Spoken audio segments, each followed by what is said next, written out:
agency. And just a reminder, when we do get the questions time, popping your hand up so I can just make sure everyone has a chance to say what they need to say and contribute to the conversation. Thanks, Aaron.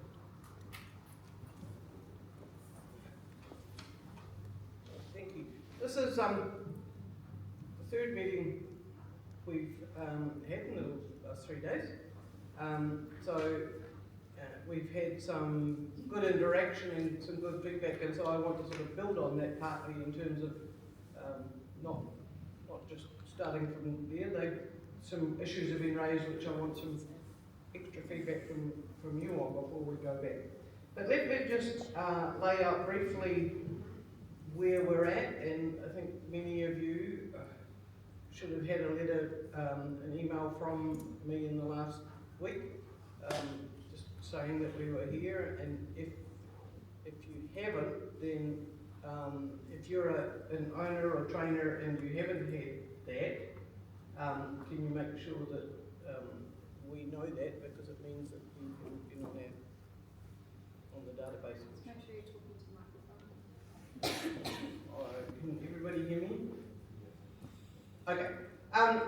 So where we're at in terms of, we want to focus on the issues of rehoming and how we intend to do that. Now, as you all know, GRNZ has developed a rehoming program over the last decade, which has been operating and has been rehoming, changes a wee bit each year, 600 to 700 dogs a year.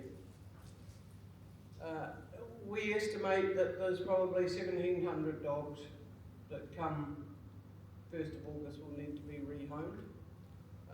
So if we just kept the current system going, that's 2.5 years of rehoming.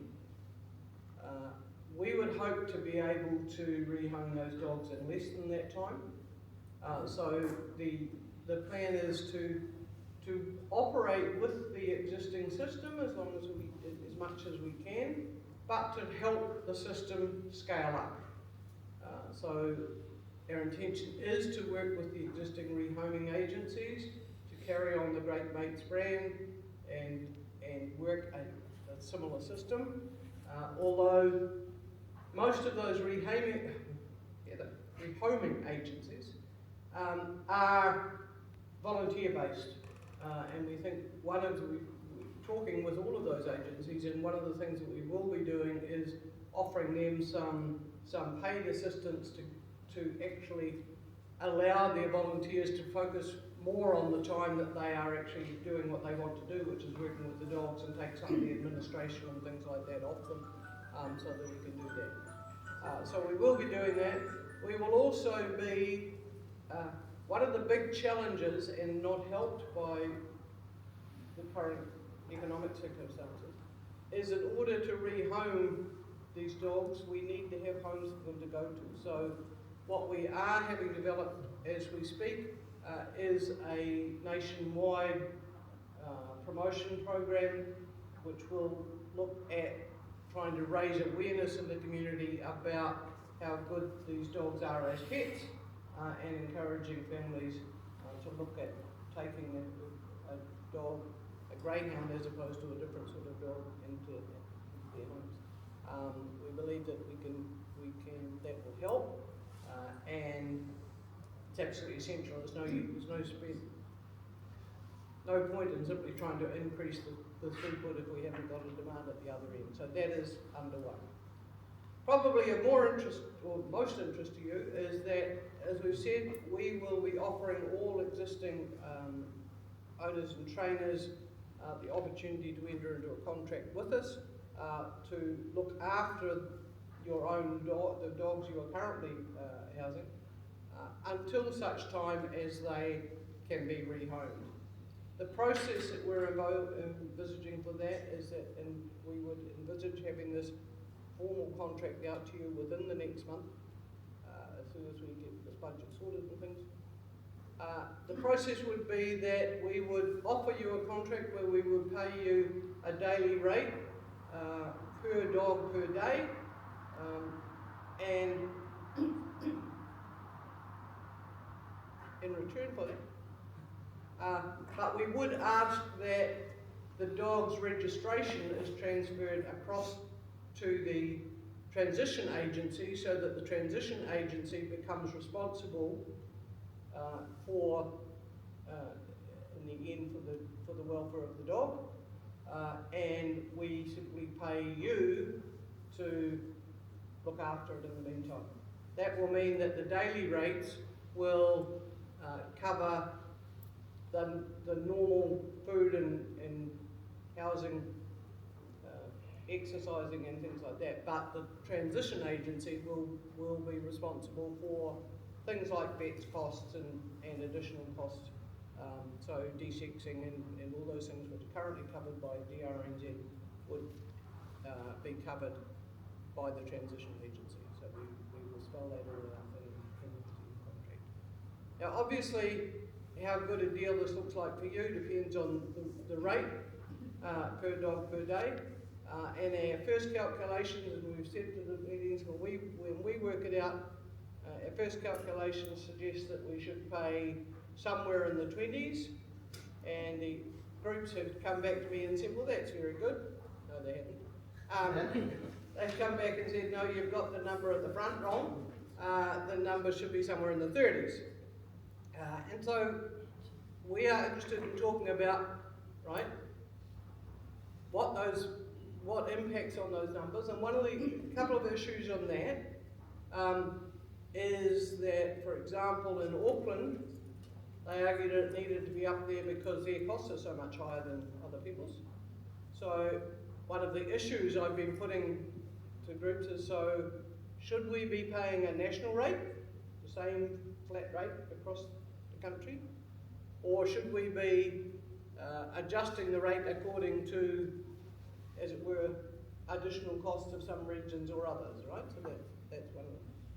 One of the other issues that has come up is about trying to provide as much certainty as possible for you in terms of planning your businesses, in terms of how we plan that transition. Our intention when I started this, my first proposal was that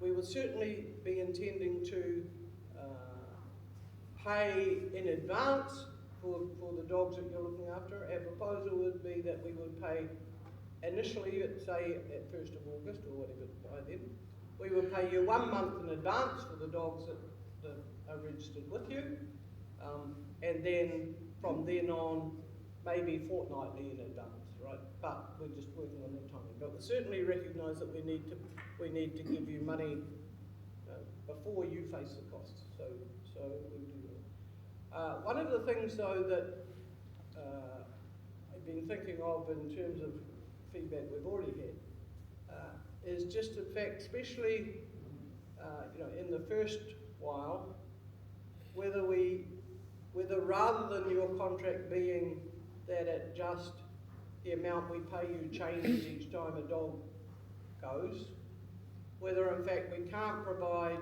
a little more certainty for that. And so what I'm thinking is maybe we should be looking at initially anyway, a sort of 6-month definite contract that, for the dogs you've got, so in terms of planning. So we're trying to think through what's the best way, recognising that you need to manage staff, but recognising that we need to reduce the number of dogs you're looking after, right?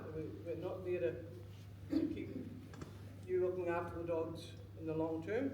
So we're just trying to think about what is the best way for us to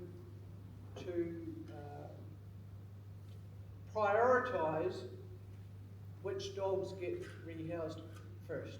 Should we be, for example, looking at the big kennels? If you've got 200 dogs, should we take 50 of those out of there first and not worry about the ones that have got 10 dogs?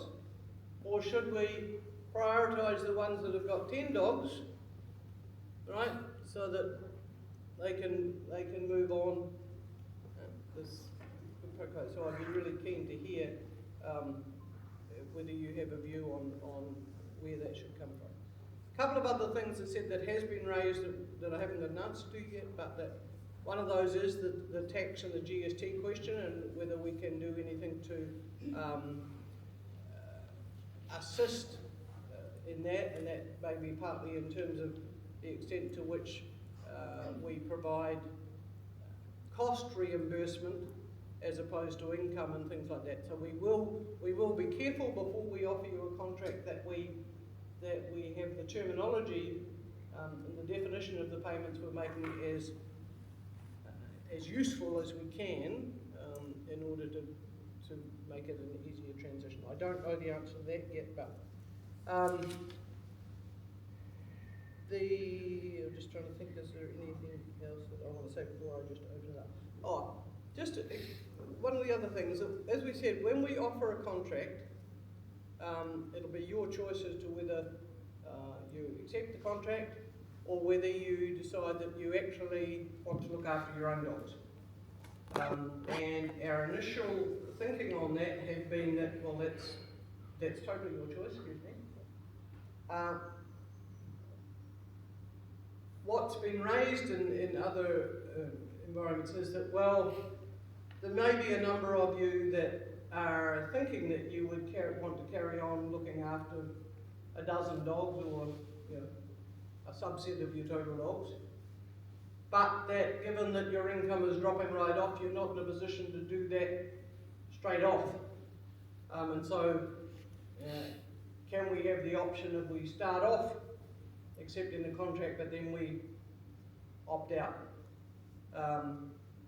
Hadn't thought about that to begin with, but certainly now I'm thinking, well, there is some logic to that.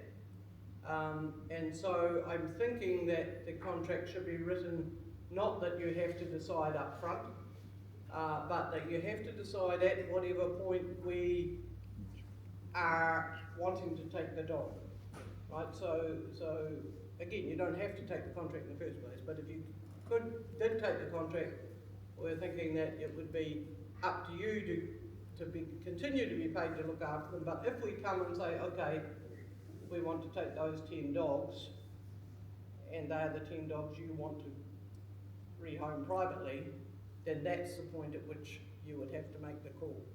So again, just feedback on whether that makes sense to you or not. The final thing I want to throw out there, and then you can ask whatever questions and we'll go wherever you want it to, is, okay, I get the fact that you would rather there was a 3 in front of it than a 2 in front of it. I can understand that. The issue I'm grappling with is there a logic for paying more for the first 10 dogs? Right? Is it more expensive per dog to be dealing with under 50 dogs than it is per dog to be dealing with 200? Or right? Or is it something which you would prefer it was just a standard rate, however many dogs you've got? I can argue that either way, but I'd be really interested from your point of view in terms of what that is. Final issue, I told the lie because I said that was the final issue, but I remember this one over. Issue of desexing.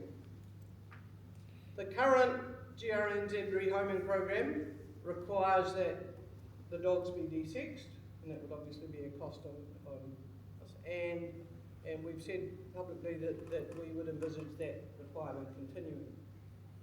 But the issue is, if you as an owner wanted to keep your dogs and keep them as entire dogs, or wanted to breed from them, is there any reason why that shouldn't be possible? Our thinking at the moment is maybe no other dog has that restriction on it. And I accept that, we've said for the general rehoming, if it's just going out into the public. What came up at yesterday's meeting was the notion that people were concerned that if they weren't desexed, then all sorts of nasty things might happen in the community. But then it was pointed out by a lot of people that actually, As a breeder, you are connected with the kennel, under the kennel, I'm going to have the name wrong, but I'm going to call it the Kennel Association, but it may not be, right? But they have their own sort of welfare rules, and if you've signed up to that, then that ensures that you're not doing anything that were inappropriate with them. So, again, our thinking at the moment is that there needs to be a way that if current owners want to keep their dogs without them being desexed, then that should be possible, but again, I won't think that. The issue, the final thing, the way the legislation is written, the reason why the GTA still does have to be involved for a while, is that the legislation requires that we be accountable for these dogs, for all specified greyhounds, until such time as we sign off that they are satisfactorily rehomed. So even if you choose to keep your dogs yourself, we are going to have a process which in some time after, and that's another question you can tell me, how long should we leave a dog at a home before it is satisfactorily rehomed, before we can take that dog off the list of specified greyhounds and have them covered just by normal animal welfare legislation. So that's enough from me. I can talk about whatever you want to talk about. Oh. No, you. Can I have your microphone so everyone can hear, please? Sure. Because Bring it's it hard up to to hear us. anyone over that side. I have a lot of questions for you. First of all, is the contract going to be with the owner or the trainer? It'll be with the owner. Owner, thank you. Now, once I sign this contract with you as an owner, you, through the contract, are then taking ownership of that dog? Yep. Okay. So now, at home, I have become a rehoming or a boarding service. I require a different resource consent now. Are you going to pay for that? That's my first part. I would prefer not to. Well, Minitru District Council have a policy, and if I become rehoming or a boarding kennel, I have to have a separate resource. Well, that's a very good, unfortunate, but a very good piece of information that I didn't have before, and that's exactly why I'm here to hear. Yeah, so any resources in place now are not valid because they're not set up for boarding or rehoming. So what's your resource consent?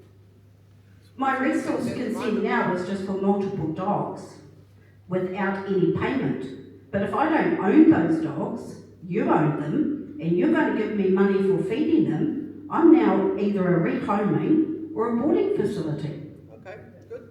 Okay? So under that note, I would expect you to be paying boarding fees at least. I might have to ship your dog somewhere else. Well, that's okay, but anywhere you're going to board a dog is, in our area, the cheapest is $35 a day. So go back to your... Nasty three in front of it, isn't it? And that's cheap boarding. So going back to your question about what you should be paying countrywide, I would suggest that you look at each cheap boarding day in each area. Okay. Because Auckland might cost $65 a day. You know, if I'm going to work, my dogs are going to a boarding kennel. So I want to be able to say I can pay that $35 a day for my dogs to go to a boarding kennel. So there was that part of it. I did have more, but I'll think of the other parts in a second. We can come back to this topic. Yep. There'll be time. I'll keep an eye out for your hand. Yeah. Anyone? Sorry, I don't really understand why the dogs need to be signed over to the Transition Authority group immediately. It would make much more sense for them only to be signed over as they're going into the rehoming. Because if you think about veterinary care, for example, who's making the decision on behalf of that dog? Am I going to ring you up and go, hey, this dog's bloating, I need a decision right now. I don't have 3 days for you to go to the board, that dog will be dead. At the moment, I know who to contact, and I bounce it between this man here, Gavin, Gogol, who may not have a job anymore, or the trainers. And the trainers make a decision based on what they already know the owner's it doesn't make sense to put this all back on owners. There's owners all over the place. It's the trainers who have the direct control of the dogs. But anyways, who's making the decisions for these dogs when they do need to come into a veterinary situation on an emergency?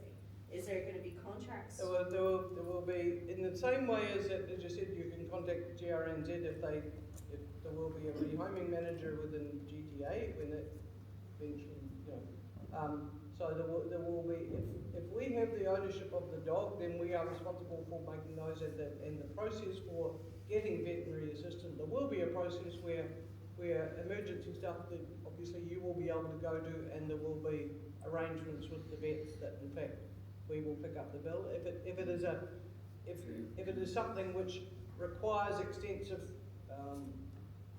medical bills, etc., then there will be a process similar to the moment where it would need, in the same way as a rehoming dog would need GRNZ approval to have the vet. So at what point do we hear anything? Because I mean, we're not far off, and I've heard absolutely nothing from anybody. I do the vet work for pretty much everybody in this room, both desexing dentals and their emergency vaccinations, you name it. And I have not heard a single thing from anybody as to who's paying GRNZs. Currently, I invoice GRNZ. Well, that's what you should carry on doing. There's nothing changing at the moment. Up to Yeah, but 31 we're only July. a few months out. I've got staff to pay. I need to have some assurance that somebody is still gonna pay my bill. I've heard nothing from MAC. I've heard nothing from the Transitional Authority Group. Come July 31st, is somebody gonna let me know ahead of time who I'm invoicing, or am I just gonna stop doing all veterinary work for all of these people because they have no income and the dogs don't belong to them, they belong to the Transitional Authority Group? So at what point is there going to be some communication from the TAG to the veterinary clinics who currently provide all of the veterinary work as to, yes, we are going to continue paying your bills, please do this, as you have been? As soon as we get the contract form done, then that notification will be there. You will have, what's the date today? I would expect there to be some communication with vets within the next month. I don't get communicated with about anything. I'm Okay. almost always left off. Just a supplementary to that. Most of these people who have spent their lives in dedication to their animals, in the same way that you go and see your doctor, and he changes from practice to practice, you tend to follow your doctor because he knows you. So people in the greyhound industry trust their vets. So if there is going to be a decision made about what vet they're going to use because somebody else potentially owns the dog, Our intention would be. I haven't finished the question. Okay. Look, I'll treat you with the same level of respect. No, I'm just cold. Cool. Move around. If somebody else owns the dog, the people who have direct care of the dog, if the transition makes a decision about, or veterinary clinics are going to apply back to the transition agency about who can do this work, you run the risk of funder capture there. So I think you've got to be very careful to make sure that remains an open market, and the people who are in care of the dog at least have a choice about who they see, because that's about who they trust and the level of care that they get. Not every vet deals with 40 greyhounds a week. Yep. That's the let's, most connotation. our expectation is that we will maintain as many existing relationships as possible. As I said, that's why in fact we are looking at continuing the rehoming program essentially as it operates at the moment, with some additional help into it in order to increase throughput and some additional, especially some additional help on the public awareness side, right, to actually raise demand. So if there is an existing relationship between the kennels and the vet, then we would be keen that that continues, that we have no reason to change that, and wouldn't be trying to. Unless we have if there's a reason to change it, we can do that. But at the moment, there is no expectation that that needs to change. So, obviously, the issue has been brought up about us now. We're going to become boarding kennels or rehoming services. We're not actually going to be. We're not actually going to be along those lines, because at some stage these animals have to go in and have major surgery and a dental. So we're actually doing more for our animals than an ordinary boarding kennel services are. And obviously we've all got our trailers, so we're going to have to keep those specific trailers on the road as well. So we still do have more overheads looking after larger breeds rather than a boarding kennel that might be taking your Shih Tzu, your Schnauzer. So we have bigger services for a large breed. Yep, I take that point. That's the sort of information we're trying to feed in, and that's partly why I raised the question is, in fact, are there some costs which would suggest that we should pay more for the first X number of dogs, per dog than we do if somebody's got 200 dogs? But you've also got to take into account that now we've become boarding kennels. A boarding kennel has to have a certain amount of animals coming in to keep their overheads and pay to keep those kennels open. Because once we've lost our greyhounds, we won't have an income. We aren't taking on Joe Blogg's dog down the road. Our only income is our greyhounds that we are looking after. So you've got to have, maybe at the end, that we've got to have a certain amount of income coming through, regardless of how many dogs that we've got at the end of the day. And that might argue for having a higher rate per dog for the first block of dogs than the So last yeah, block so of if dogs. we did that, at least then we know the overheads for all the kennels are actually covered. So if you Because said that's- a minimum. A minimum amount per Because that's one of the issues I've got, is that, is there a minimum viable number Yeah, of course there that is. once you get down to, okay, so you've only got 5 dogs, That that number's have gonna been be behind. different. Is that the time when we have to say, okay, let's just take those dogs and put them in with some others who are in a bigger kennel at the moment? So if you did that, say for example, you decided to take away all the smaller kennels and leave the larger kennels, then when their number gets down, they go, yeah, I don't want them anymore. Yeah, well, and Then you've not got the small kennels to take on those numbers because we've all shut up shop and we've had to sell our properties. So realistically, it'd be wise to get what is a minimum viable number from each of the kennels, because some of the bigger kennels might say, actually 50.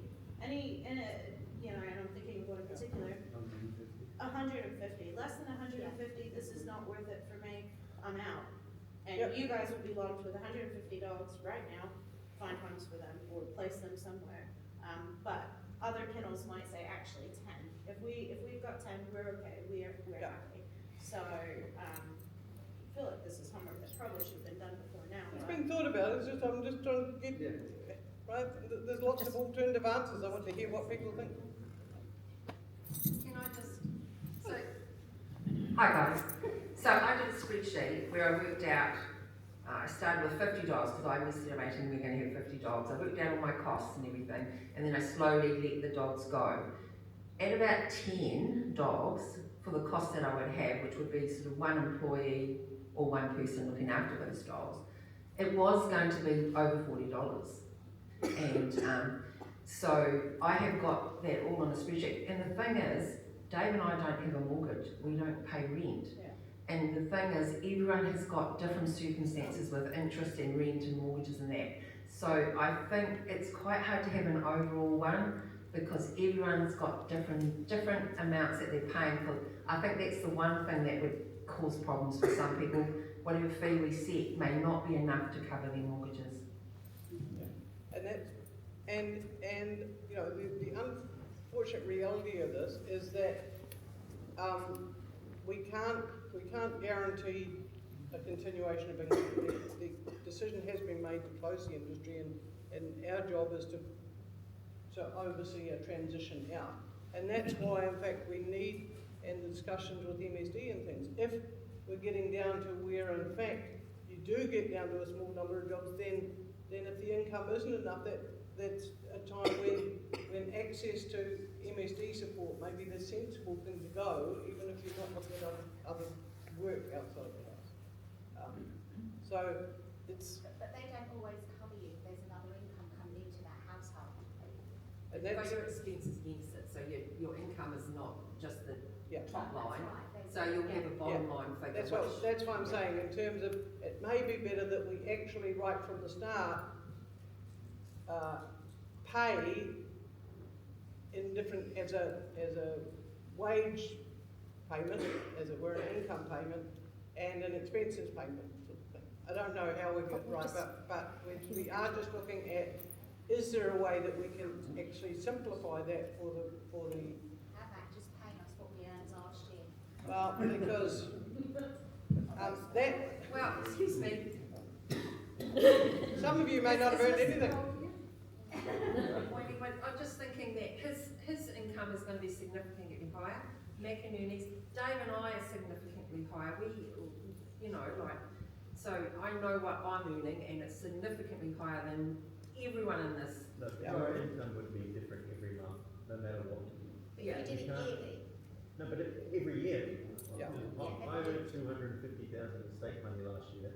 I'm not earning that much this year. No. So every year is going to be different. Yeah, well, it is, yeah. Cool, we'll head over Yeah. to the microphone. Just to go way back, when I first put my hand, I want 100% guarantee that SPCA are not involved. 100% guarantee. And it's not a laughing matter. I was gonna say, you laugh, No, but the truth is you're no, telling me. it's not, I just, I will guarantee, right, we have got no rehoming contract arrangement with SPCA. And it's going to stay that way. Well, we have no intention of having any rehoming, right? I cannot promise you that there will not be someday a greyhound that turns up at an SPCA facility somewhere. That will not be where we are sending them, and it will not be our intention. But let's be clear, I am talking with SPCA about some of their communications channels. If we are looking to actually increase rehoming of greyhounds, we want the people who are interested in pets to know about them. And SPCA has very good communications channels through social media and things, so we may use some of that. So I'm not promising I won't talk to them, but we are not using them as a rehome. Thank you. And going back to allocating dogs from different kennels and that, it really has to be negotiated on every individual circumstances, because a person that's paying $2,000 in rent on their property, who's no longer going to be able to pay that anymore, will want his dogs off the property so he can move to town and get a job. So every circumstance is different. I have a mortgage, that's fine, it won't affect me as much because I have a low number of dogs. But every single person is going to have a different scenario as to when their dogs need to go. If they go to work, and this policy was all about welfare, we can't have these dogs sitting in the kennels from 8 till 6 at night, it's dark, you can't do them. We're going to have to employ people if we've got less than 5 dogs, or it won't matter the number of dogs.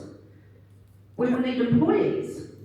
Look, I accept that all circumstances are going to be different, and that's right, but I'm just looking to what is the base from which we start. And I'm not ruling out, right, certain arrangements, and that's why, as I say, the issue of what we thought would be nice and easy to start with, that you could choose whether you were having your dogs in the rehoming queue or not, is not so straightforward, and the circumstances may change. So I'm not proposing that there be a strict rule that has to apply everywhere. I'm just trying to get the parameters on whether, in fact, as you said, we should start with big kennels, or, and it may be that, you're right, that maybe the best idea is simply to let people put themselves into a group. Do you want these fast or slow? Go to the front here. So there are a lot of us here that put a lot of effort into their dogs once they're retired to go to the rehoming agencies. So by the time they get to the rehoming agencies, they're kind of not much work left to do.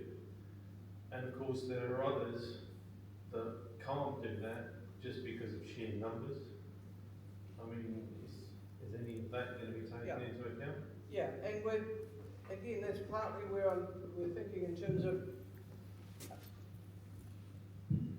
what the split in the base contract should be between, yes, the base contract will have to have the expectation that the dogs are exercised, and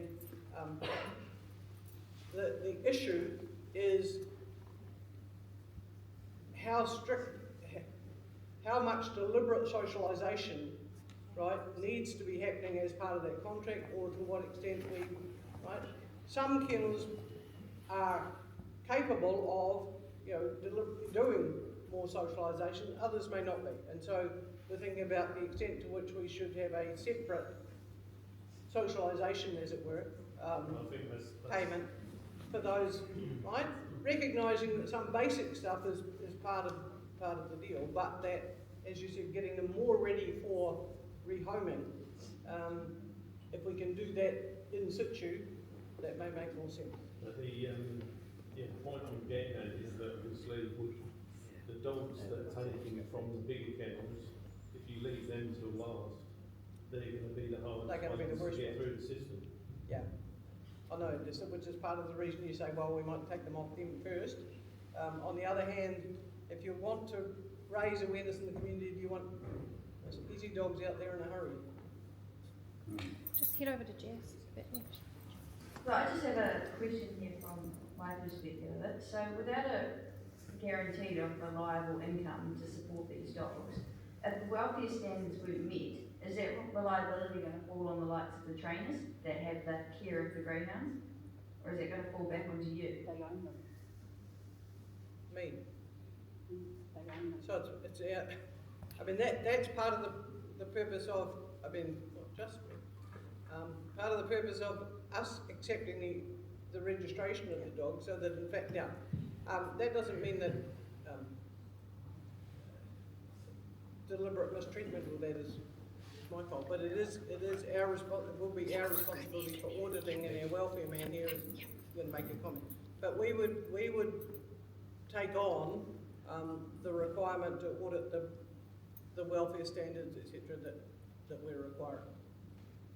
Microphone. So if we sign this contract of you and then you take over ownership of our dogs, do we have to then continue looking after those dogs until such time they are rehomed? Or No, you can get out of the so contract in the future. what's stopping all of us from signing the contract and then all getting out of it straight away? Because then we don't own the dogs. Yeah, no, I mean, yeah, that is a risk No, we're taking. I'm not going to do that. I love my dogs, and I know, they're still my that's dogs. right. Because there is nothing. This is not a life sentence, No, right? but so for example, I've got all my dogs at home. Yeah. And up until the 31st of August, July, Yeah, whenever. I'm having income, and then on the 1st of August, well, I signed a contract. You now own the dogs. How long am I going to have those dogs and have to look after them for you, because I might have a job opportunity on the 5th of August and no longer be able to do it? Yeah. I might. And we will leave open the option that you need to be able to get out of that contract, and so we will be contracting someplace to ensure that we always have some spare kennels available, so that we can, if you decide that actually, right, you're out of here, then we will take responsibility for finding somewhere for those dogs. At what point?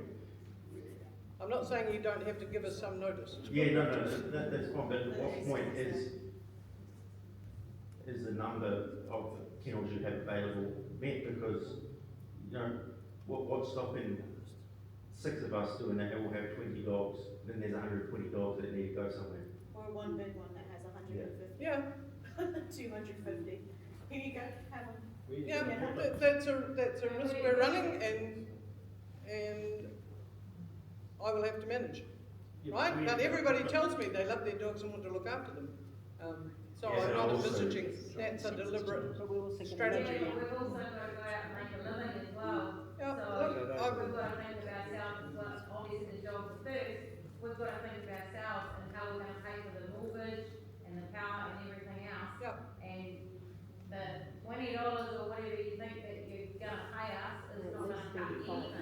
there's also a juxtaposition of, if we've said there's a welfare issue that these people are somehow responsible for, but you're still going to leave the dogs in their care. That seems a counterintuitive argument, that perhaps should have been discussed at beehive beforehand. Can we just move to the front here for a question waiting? I just wanted to ask, are you anticipating that all the owners will sign the same contract, or are you anticipating that they'll come back to you and negotiate individual terms? I'm envisaging that there is a base contract, but leaving open the option that there may be some particular provisions that relate to certain circumstances or whatever, right?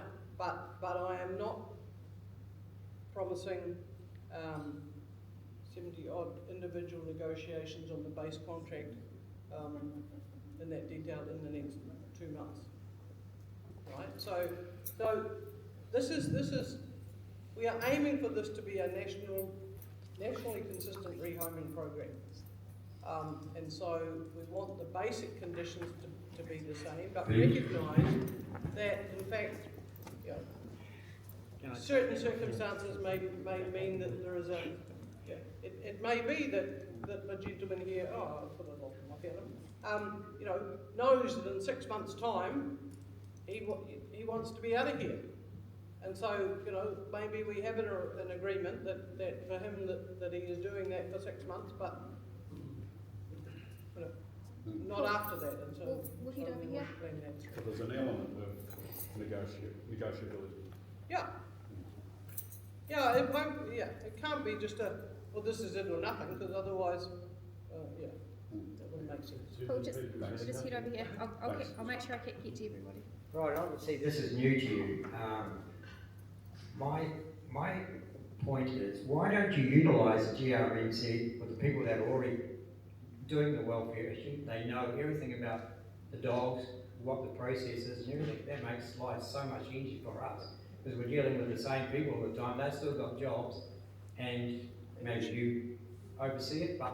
And the other thing is, we're telling you a lot of things. Are you going to be able to remember all this? Sorry? Are you going to be able to remember all these things that we're I've got somebody else writing it down. Ah, that's good. Thank God for that. It's like my memory, it was gone. Exactly, that's. Yeah, so, that's right. yeah. So, and as far as, like, the dogs, someone has to go to work, surely those are the first dogs that have to go to be Yeah. Well, and that's, the more information we get, certainly in terms of, you know, wanting to carry on working with GRNZ, as we've said to GRNZ staff, we are just finalising what the sort of ongoing structure will be, but we have said that GRNZ staff will have the first opportunity to apply for those jobs, right? So it may well be that you don't notice, right, the difference. It's not, as we said, we want to build on what is working. We're not trying to invent a whole new system if we don't have to. Okay, I'll get a bit messy again. I'm an owner. I'm going to sign the contract. Okay, my trainer has 40 owners. You're going to sign the contracts with them. Then my trainer turns around and says, I don't want to look after your dogs. What are we doing?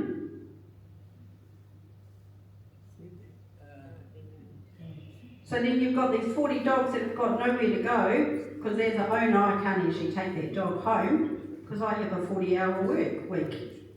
Well, I would have hoped that as an owner, if you were entering into a contract to look after them, you'd had a talk to your trainer beforehand. Yeah. So, I mean, you don't even know how many trainers in this room are going to say no way.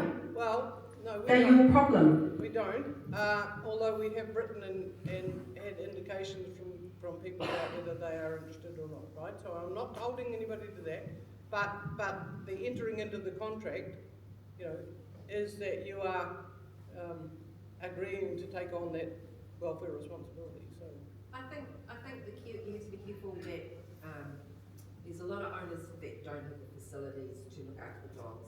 I think you're going to have to enter contracts with the trainers or the kennels. Yeah. Maybe the kennels. They don't have ownership. That's that's just what I was going to say. What I've written down, Jean. You're saying you're going to do a contract with the owners, but we as, I mean, we train for the owners because the owners haven't got the facilities to house these dogs and the tracks and the everything else to work them, so we train for the owners, and then you're gonna sign the contract Okay, so with the that's a good owner, point. it needs to be, the contract needs to be with the trainer or the person that's going to actually look after And the it may, dog for you. okay, that's good to know, we'll make sure that, but there will the be- owner needs to transfer the ownership. Why? So that, Why? so like, Yeah, why? It doesn't make any sense to transfer ownership. All you're doing, because none of these people trust TAG or Matt. None of them trust you guys. And you're asking them to hand over the things that they love without any guarantee that you're not going to send them to SPCA, without any guarantee that Great Mates is going to carry on as Great Mates has been. So why bother transferring ownership? Why don't the trainers carry on as they are, owners retain ownership, and the dogs transfer to TAG when they're going into the program, not right now. Because if I had 20 dogs, and I knew that I could only keep 5, I don't want to be told right now I have to make that decision. Yep, Because some dogs are going to be okay to go into pet ownership, and others aren't.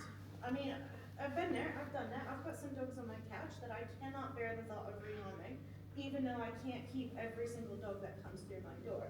Why force these guys to sign over ownership right now? Let them carry on as they are, and then you don't have to worry about the resource consent because these guys are carrying on the same way.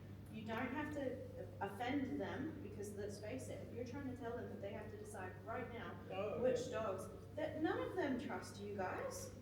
None of them want to do that. So make your life easy. Don't force that. Have a contract that doesn't give Transition Authority ownership of the dogs, because Transition Authority groups shouldn't own dogs. You can't own a dog as a business, it's an individual person. So who's registering these dogs? Is TAG gonna register all of them? No, you have to register them on the property, so where the property Well, is. they've got ownership. No, but I registered Robin's dogs on my property that I hold because it's, the council Because it's says where the whatever dog is. dogs are on your property are the ones that you have to register. They don't care who owns them.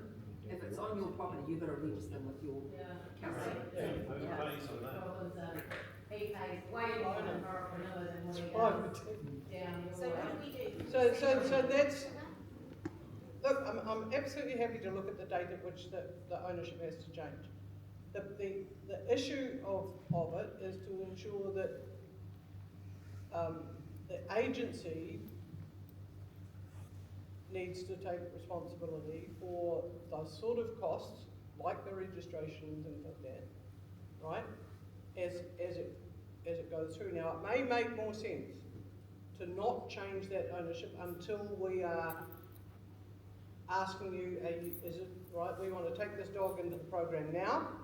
Now's the time you need to decide, do you want to keep a hold of it and make it, continue to look after at your own cost, or you accept that the ownership changes? Because to give you an example, like I will D-sex and dental dogs, they still live with the trainer. I charge GRNZ. GRNZ doesn't own the dog, not at that point, but they've made it mandatory that the dogs have to be D-sex and dental before they can go. So the dog is still with the trainer. And if the trainer privately rehomes it in that time, that's absolutely fine. There's no issue with that. But if they have to sign it over ahead of time, that takes away any ability to look after the dog as though it's their own. Yep. I'm happy to work that through in terms of the date. I just wanted to go back to something you said about increasing the rate at which the dogs can be rehomed. I mean, that would suggest that you don't think the GRNZ has done a great job up till now. No, there's nothing to do with that. It's purely about the fact that given that we've got all these dogs, keeping them simply in kennels for that time is not the ideal welfare solution for those dogs. So The ideal welfare solution also is not rushing them into homes where they're going to end up in the council pound. I absolutely. So all the dogs that we have rehomed now stay in their homes, or they come back. What you're suggesting is that a lot of these dogs will be rushed through and not end up where they should be. No, that's not what I'm saying, and it's not what we've talked with the rehoming agencies about. All the rehoming agencies have told us that they think they could rehome more dogs on the same process that they're using, right, the same vetting of how homes, etc. Especially if we took the admin off them, and so we've already offered them all some paid staff to do the admin and things, so that they can focus on doing the rehoming activities that they want to focus on. So what I'm saying is, yes, we do, right? Ideally, right, the greyhounds wouldn't be left in multiple kennels for 2 years. They would have all moved on to a family home, right? But so that is my hope. But what I'm suggesting is that a lot of these dogs potentially are better off in kennels than they are in some of these homes that they might end up in. Well, you've just told me that the rehoming agencies are very careful about what the homes They are, but do. So what I'm saying is you want to rush that process, which would endanger it. well, I certainly don't want to do anything that would endanger them ending up in good homes, and that's why, as I said, just making a point. Okay. There's also the fact that if you're gonna push 1,700 dogs out, greyhounds out, potentially SPCA and the towns won't rehome as many as they should, because there is a finite amount of homes available. So we prioritizing the greyhounds being rehomed and the rest of the, staffy crosses, bitty crosses just get euthanized. I'm not the... Cool, just keep I don't expect an answer. So, I wanted to do comfort, and I do want to. I've just been out of cheap. I'm Paul. Sorry, your name is. I missed it. Heather. Hi, Heather. I think you're doing a bang up job. Thank you very much for being here and for listening. I heard your point earlier that you were just at a meeting yesterday and talked about a regional approach, and I think that should demonstrate to everybody that at least they're listening, like they're talking. So thank you for that. I wanted to go back to MSD, which I missed earlier. There's something I know a little bit about, and that my son's both worked in the call centre and is now a business analyst at MSD.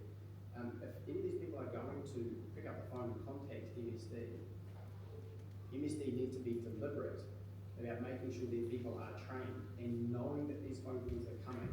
None of these people, when they have a conversation with somebody and explain their situation and how they got there, the person at the other end of the phone needs to have that information for them and know how to deal with them as individuals. There can't be one size fits all. They're going to need some specific training, so government is going to have to do something about allocating resources to make sure those people are appropriately trained, so these people get an ear that is understanding. Yeah, I agree, and as I said, there has been discussions with the MSD about having a specific greyhound transition program within, so that people, I'm not saying that we are, but people are aware that there is this transition which needs to be worked through. If you're cold, would you like my jacket? Is that? If you're cold, would you like my jacket? No, it's all right. Heather, I just think with that consent process, I think we probably need to talk to the local government about that while we're in the transitional process, there will be kennels. I know a couple of people that want to set up new kennels and they'll have to do their consent. But for the rest of us that's only that, we shouldn't have to do that. No, so I'm hoping you're going to talk to the local. Yeah, it's totally legitimate, and we will do whatever we can to ensure that there is a provision, something, I don't know, I haven't got the solution yet, but there's got to be one. While we're in that transition period of getting our dogs home, because it'll be just silly, because it's only going to be short term for the majority of us. It'll be a silly cost to what everybody that they're going to pay for I it. got asked to do baking the other day. I could be a baker because they were at my place eating my food, and they all said I could be a baker. So There you go. It's about opportunities, isn't it? I think you're about 200 to 400 dogs right on what you said, 1,800. I think it's more like in the low 2,000. So it's going to need to be rehomed. So where are these extra 100 couple of Well, hundred dogs. you're one that was telling us 1,800, we've all been told it's 2,000 plus. Well, hold on. So someone's got to.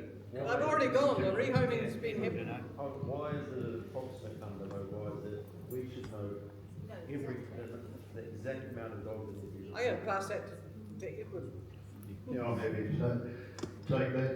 I think when the decision was made to close, I think that number was around 2,800. The latest projections we have, initially when we were projecting it a year ago, we were projecting 1,500. And that was on the basis that potentially another 100 could have gone to Australia. And we were projecting the same amount of adoption rates. We did 697 in 24, 25. We think with 25, 26, we'll probably just come in closer between 550 and 600, because the American market has slowed up slightly, and also adoptions are down across the board, just because of the state of the economy. So our latest projections are that there'll be 1,700 left at 31 July 26. But I suppose, I'll make a comment on, having sat and listened to these meetings for 3 days and lived this so much for the last couple of years, I've just about been through the tunnel. And the frustration for me, if we had another year's racing, that number would have been 1,000, not 1,700, and we could have had a more orderly transition. We are in a complete cluster. And I hadn't even thought of the resource consent issue until you raised it today. And that's not my problem going forward, but we're 3 months out, we're talking about how the contracts could be raised. I think the only way we're going to get out of this cluster is settle on a rate that is, needs to be 35 or 40, the more I think about it. I'm not taking you to more meetings, because your suggestion is going up each meeting. Yeah, it's going up per day. You need to accommodate these. You need to accommodate all these additional costs, because you've got 3 months to sort this out. And the other, that's probably tied. The access to TAB is to fund this. The TAB found $1 million last week to give the bloody thoroughbreds and harness. They could. At the end of the day, the Australian greyhounds are being still imported to provide, and the excuse was to provide the funding for the transition agency. So I think the transition agency's costs, they need to be what they are, and I think whether we argue over $1 or $2 here, it needs to be an appropriate rate to incentivise these people to do it. Because take a Marcy, she's got, say, 50 dogs on her property. She can't convert her property into an avocado farm or something else until the dogs are gone. So she could make that decision now and say, here, take the 50 dogs come 1 August. But she needs to look at the moment, where do the dogs go? So I think the best thing you can do is whatever rate is set, it needs, and if someone gets an extra couple of dollars over what they should, so be it. These people don't have a future beyond the racing industry, and that's why I think, given the discussions we're having now, we should have been having those a year ago. We gave the transition agency a rehoming plan last April, but I think sat in the drawer for a lot of the time. We need to be having those discussions, and it needs to be accelerated.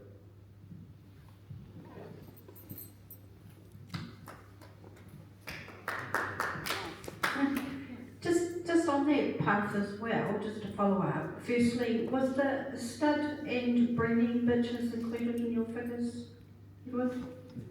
The whole lot, yeah, that was all just to clarify that one. But the other part too is, Marcy, do you mind if I talk about your situation?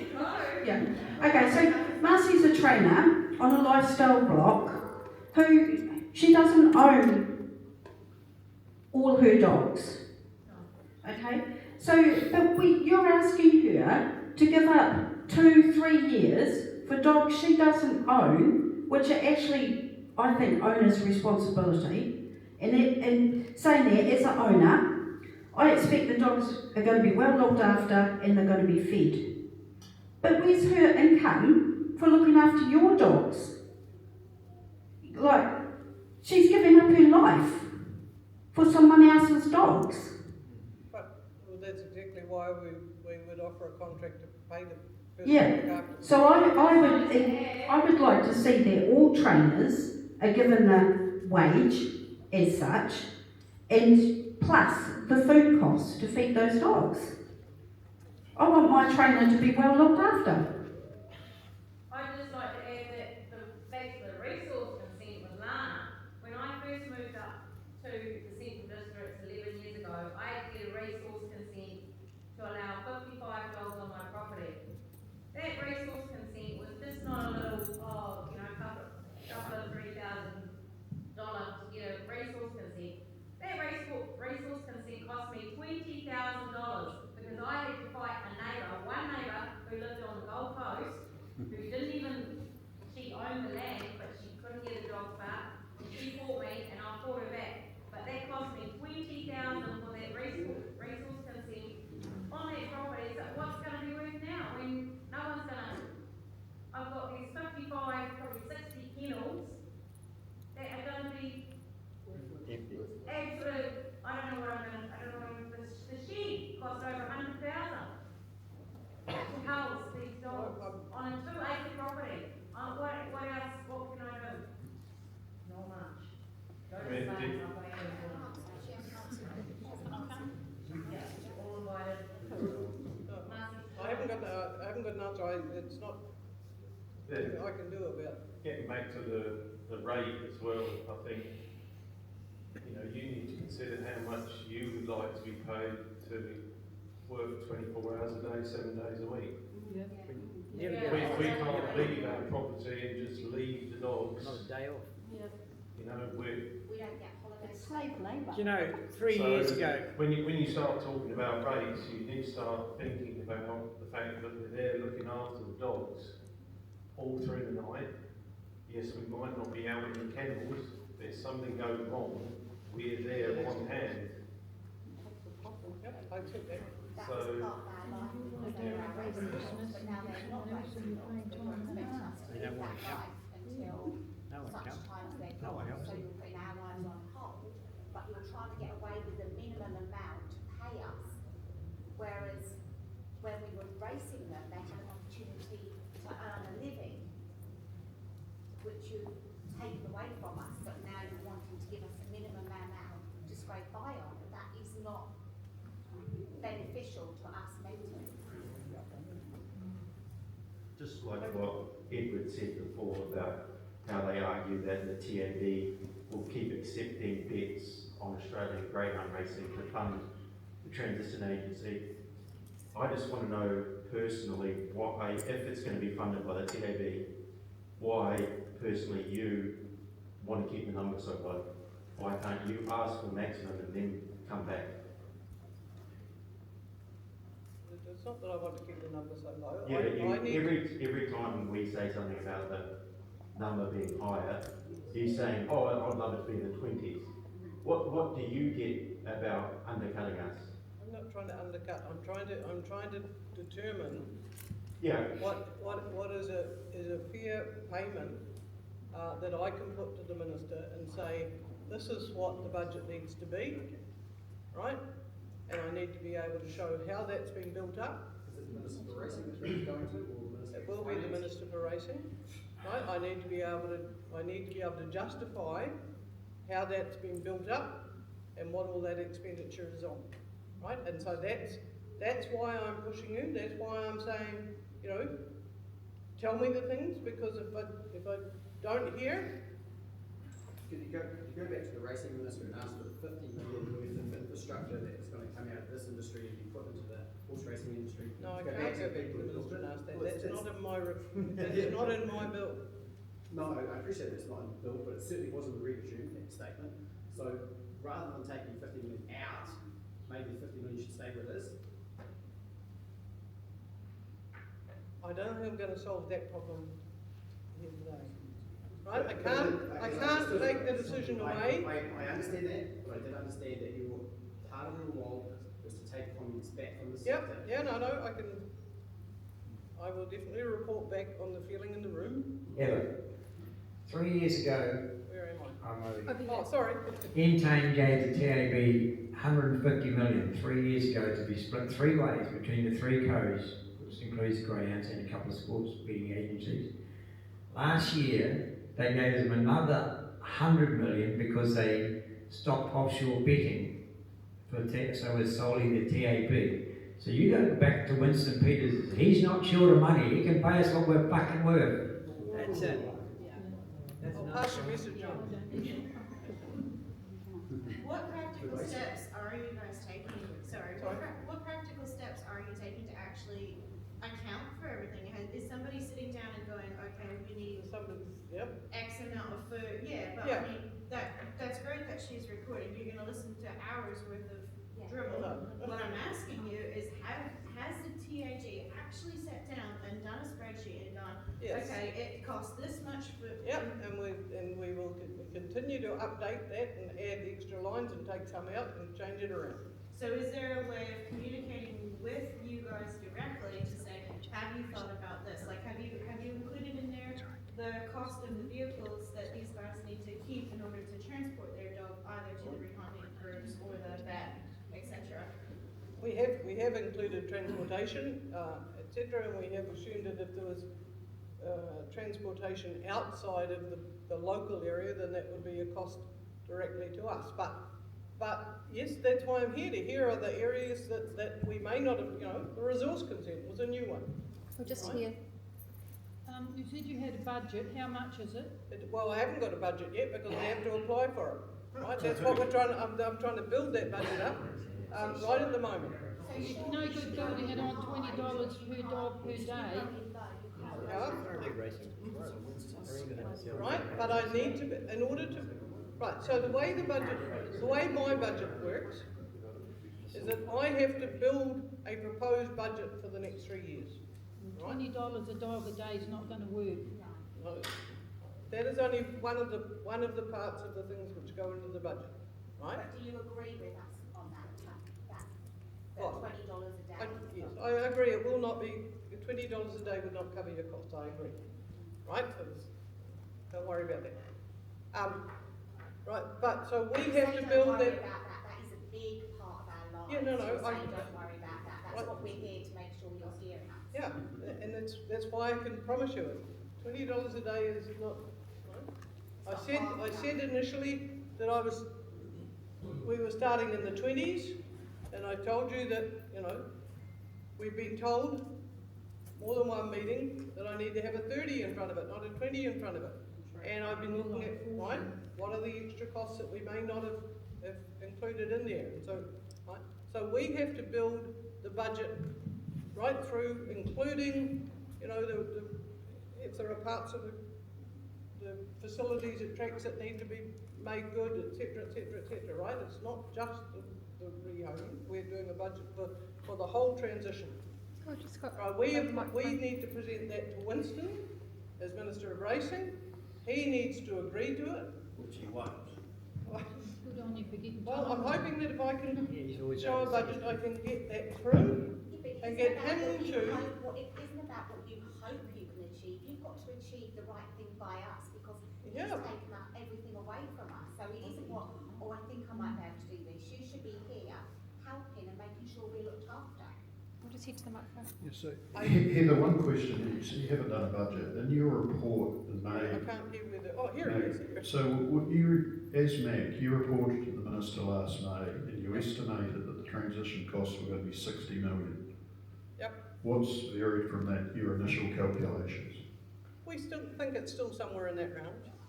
So we estimated the rehoming costs based on 1,500 dogs, and I think we had a range of 30 to 35, and we came to 45 million.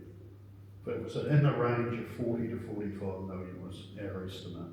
So with all the other wind-up costs, you had a buffer there of 15 million. I would have thought 60 million was more than adequate to cover 35 to 40. Look, I'm not trying to negotiate the actual number. I am saying that this is exactly what we are doing at the moment. We haven't put that budget in yet, but we are looking at a budget which is closer to 60 million than 40 million. And it's a lot of money that needs to be spent, right? So that It is not our intention, right, to try and screw anybody, right? But I have to be able to justify that this money is being spent for these reasons, right? And so that's what I'm doing. Once the minister accepts the budget, then the minister, there's another step, I also have to consult with the TAB on the way through. And the minister then, if the minister agrees, tells TAB to direct the funds to our benefit. So the TAB funded GRNZ 26 million this year.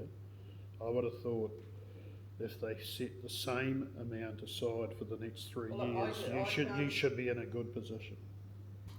There you go. Don't let the TAB screw. I just want to know, when you were writing up your funding for whatever, for the allocating per day or what it costs to feed the dog, did you reach out to the trainers to ask them? Yes, we did reach out to trainers and vets and others.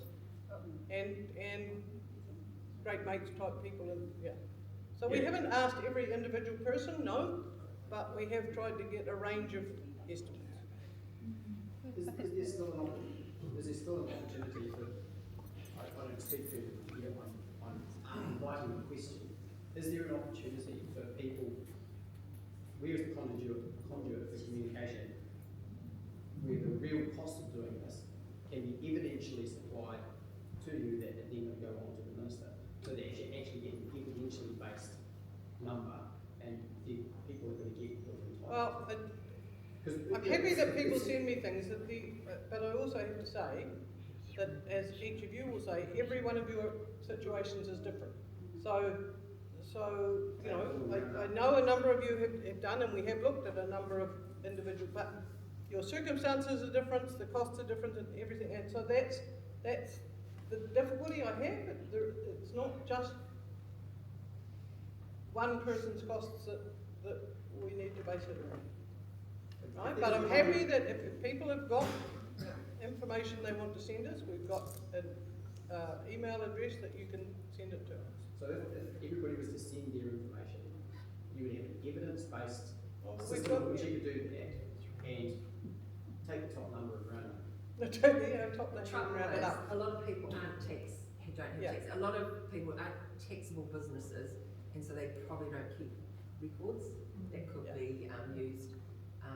You know, I'd say there's quite a good proportion of our industry just earn off their states, so they don't have to actually do a taxable income. I've got 3 questions. My heart goes out to everyone here. I've been involved for decades.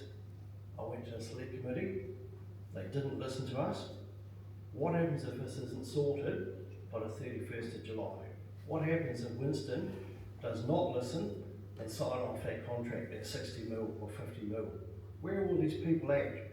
Because so far, Winston has not listened. He has not had any correspondence with anyone. GRNZ, no one. I've read articles that he has said we're not due anything. Well, He's not honourable. He's not an honest man. And none of us trust him or the government. The second thing, where are all these dogs going to go if these trainers suddenly find a job? Where are you going to put them? Because can Great Mates take them? Can Night Rove take them? Have they got the capacity to take these extra dogs? Drop them off at Winston's. as I said, we are certainly ensuring that we have surplus kennels available to things. We are hoping that every trainer doesn't suddenly decide that they don't want their dogs, because that's not the feedback we've had in things. But yeah, the trainers care about their dogs. They love the dogs. I see it. It's worried about Winston. We're worried about. We don't trust them. So it's. We don't trust Winston.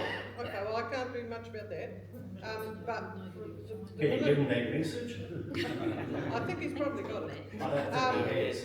But in terms of the confidence, the legislation does require the minister to actually provide the funding. So while he may disagree with the number, he's going to have to sign something out.